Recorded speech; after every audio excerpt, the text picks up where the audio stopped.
नमस्कार दर्शक मित्रों, राधे राधे। यदि आपका भी मन बार बार किसी स्त्री को याद करके भटक जाता है, उसके साथ संबंध करने का मन करता है, ऐसा क्यों होता है?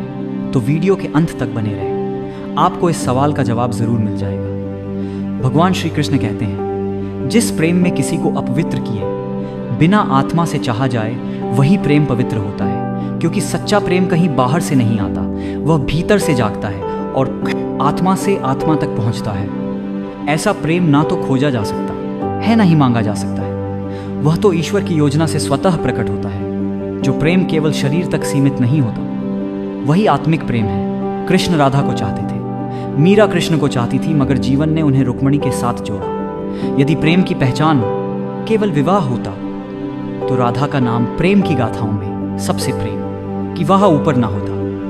इसका मतलब यह नहीं कि रुक्मिणी का स्थान कम है, बल्कि यह संकेत है कि आत्मा से जुड़ा प्रेम हर बार सामाजिक मान्यताओं में ढल नहीं पाता। श्री कृष्ण कहते हैं, मनुष्य के दुखों का सबसे बड़ा कारण उसका मोह है। जितना अधिक मोह होगा, उतना ही गहन पीड़ा का अनुभव होगा। जब कोई पुरुष किसी स्त्री को केवल उसके रूप या शरीर से नहीं, बल्कि उसकी ऊर्जा, उसके स्वभाव, उसकी उपस्थिति से जोड़ने लगता है, तो वह स्त्री बार बार उसके ध्यान में आती है। यह आकर्षण कई बार शारीरिक कल्पनाओं तक चला जाता है, मगर इसका मतलब ये नहीं कि वो भावना गलत है। कल्पना करना पाप नहीं है, जब तक कि वह किसी की मर्यादा को नहीं तोड़ती। अध्ययनों से यह स्पष्ट हुआ है कि स्त्रियां भी पुरुषों की ओर उतना ही आकर्षित होती हैं जितना पुरुष स्त्रियों की ओर, मगर वे अपने भावों को बहुत गहराई से छुपा लेती हैं। यदि किसी पुरुष का व्यक्तित्व, उसकी उपस्थिति और उसकी ऊर्जा किसी स्त्री के मन को छू जाती है, तो वह स्त्री भी बार बार उसकी कल्पना में जीती है। और जब कोई स्त्री किसी पुरुष को आत्मा से चाहने लगती है, तो वह केवल उसे देखती नहीं, बल्कि उसे अपने भीतर महसूस करती है। वह स्त्री दिन रात उस पुरुष के स्पर्श, उसकी बातों, उसकी उपस्थिति को अपने भीतर जीती है। और यह अनुभूति इतनी तीव्र होती है कि पुरुष भी उसकी उस ऊर्जा को अनजाने में अनुभव करने लगता है। यही कारण है कि जब एक स्त्री और एक पुरुष आत्मिक स्तर पर जुड़ जाते हैं, तो भले वे एक दूसरे को छू ना सके, मगर उनका आकर्षण एक अमूर्त पुल बन जाता है, जिसमें शब्दों की आवश्यकता नहीं होती। यह आकर्षण सिर्फ शरीर का नहीं, चेतना का होता है। और ऐसे जुड़ाव में यदि कभी यौन कल्पनाएं मन में आती हैं, तो वे केवल वासना नहीं होती, वह उस गहरे प्रेम का परिणाम होती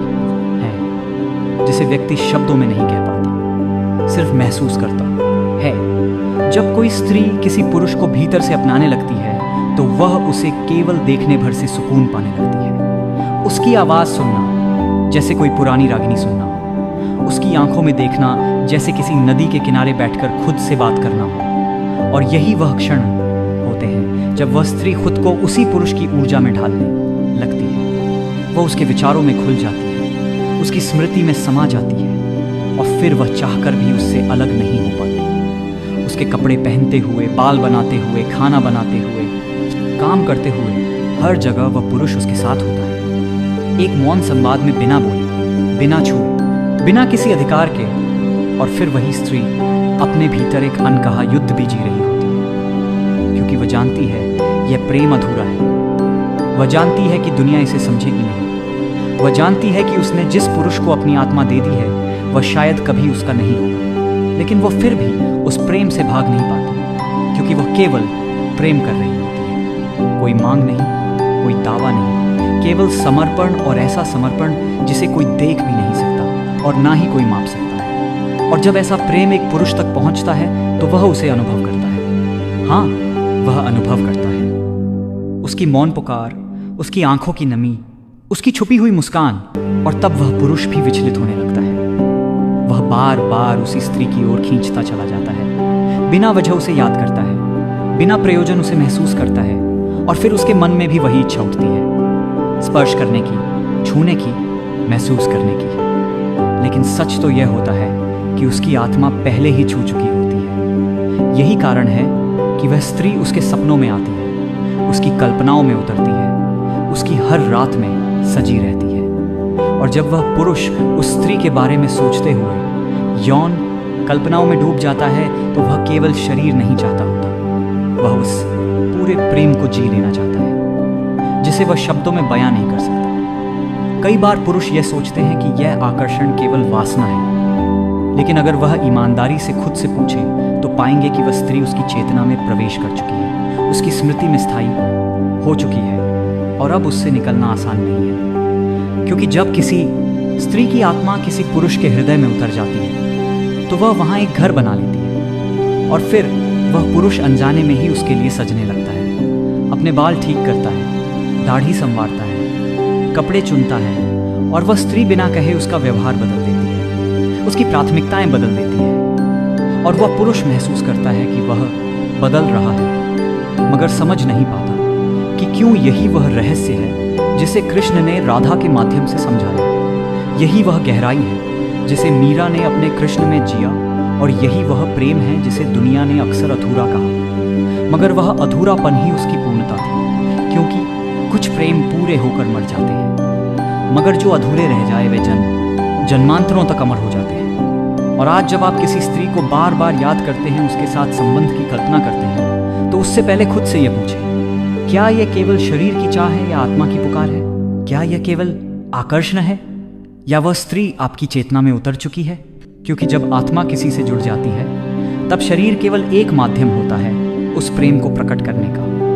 वह प्रेम तो पहले ही तय हो चुका होता है, अंतरिक्ष की किसी बहुत पुरानी लिपि में जहां आप दोनों के नाम एक साथ लिखे गए थे। और शायद इसलिए वह स्त्री भी आपको भुला नहीं पा रही, क्योंकि आत्मिक जुड़ाव का कोई अनफॉलो बटन नहीं होता। उसे ना अनदेखा किया जा सकता है, ना मिटाया जा सकता है। वह एक सूक्ष्म कंपन बनकर पूरे जीवन को प्रभावित करता है, आपकी सोच से लेकर आपकी दृष्टि, आपकी आदतें, आपके निर्णय, यहाँ तक कि आपकी सांसों की गति भी उस स्त्री की उपस्थिति से जुड़ जाती है। अब कल्पना कीजिए, आप उसे याद कर रहे हैं, उसके बारे में सोच रहे हैं, उसकी आंखों, होंठों, मुस्कान और देह को अपने मन में बसा रहे हैं और आप सोचते हैं कि यह केवल कामुकता है, मगर नहीं, यह उस ऊर्जा का आकर्षण है जो आपकी आत्मा को खींच रही है, जिसे आपने कभी शब्द नहीं दिए, लेकिन महसूस हर रात किया, हर सुबह उसी एहसास में जागे, हर दिन उसी के साथ बिताया।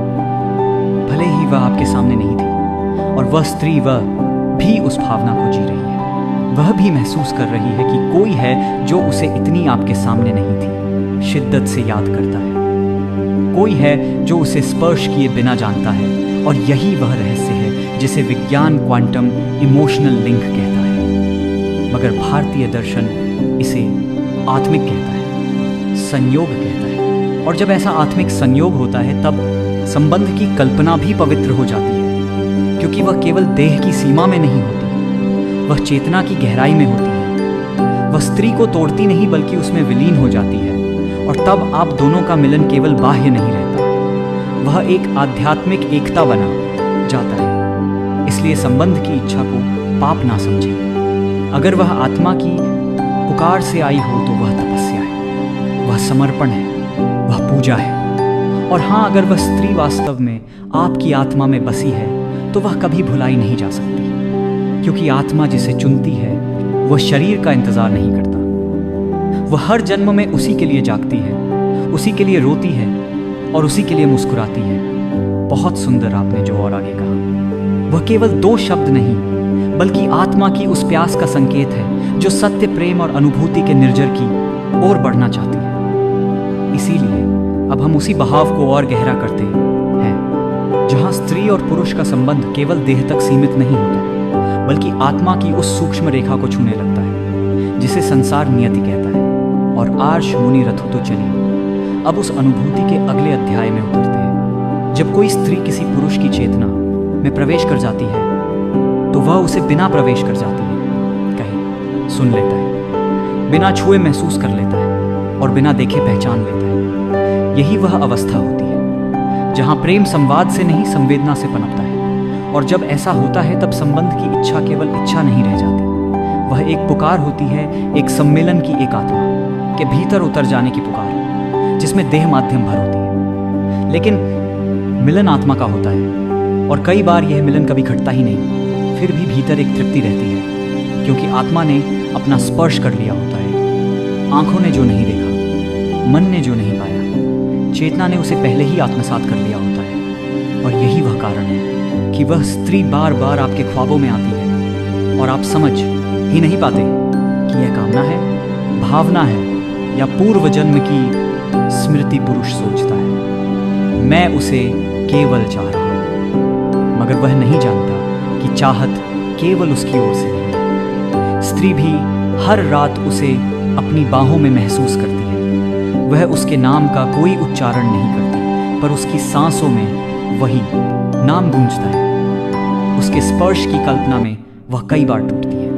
मगर खुद को फिर संभालती है, क्योंकि वह जानती है ये प्रेम है जो केवल उसका नहीं, दोनों का साझा बोझ भारी पर आ रहा है। ऐसा प्रेम जो कब अपने आप भीतर से शरीर की सीमा लांघकर आत्मा की गहराइयों में उतर जाता है। यह ना उसे समझ आता है ना आपको। आप सोचते हैं बस आकर्षण है, वह सोचती है शायद भ्रम है, मगर फिर जब आप दोनों एक दूसरे की ओर एक ही समय पर खींचते हैं तो आप जान जाते हैं यह केवल आकर्षण नहीं है, यह एक पुरानी लौ है जो अब भी धधक रही है। और तब आप संबंध की कल्पना में उसे महसूस करते हैं, उसकी सांस, उसका कंपन, उसकी हंसी, उसकी नमी, उसका मौन, और वह स्त्री भी उस कल्पना में जी रही होती है। वह भी अपने भीतर आपको छू रही होती है, महसूस करते हैं रही होती है, पूरी ईमानदारी से, पूरी निष्ठा से और पूरी स्त्रीत्व की गरिमा के साथ, क्योंकि यह भावना पवित्र है। यह बस काम नहीं है, यह है पूर्ण समर्पण है। और यही कारण है कि जब आप दोनों कभी मिलते हैं तो हल्का सा छू लेना भी आपको झंझोड़ देता है। उसकी आंखों में एक पल देखना भी आपकी नींदें छीन लेता है, और उसकी आहट भर से आपकी आत्मा कांप जाती है, क्योंकि आपकी आत्मा पहले ही जानती है।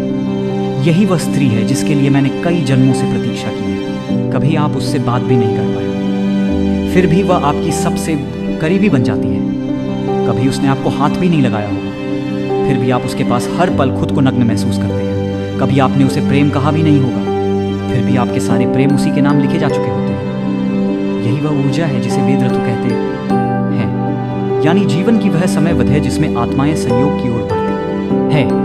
यही वह विरह है जिसे कबीर सहज मिलन की सीढ़ी कहते हैं, और यही वह आकर्षण है जिसे आधुनिक विज्ञान भी अब इमोशनल इंटेंसिटी कहने लगा है। यानी कोई व्यक्ति आपके दिमाग के न्यूरॉन सर्किट पर स्थायी प्रभाव छोड़ जाता है, एक इम्प्रिंट जो मिटता नहीं है, जो दब जाता है, छिप जाता है, मगर कभी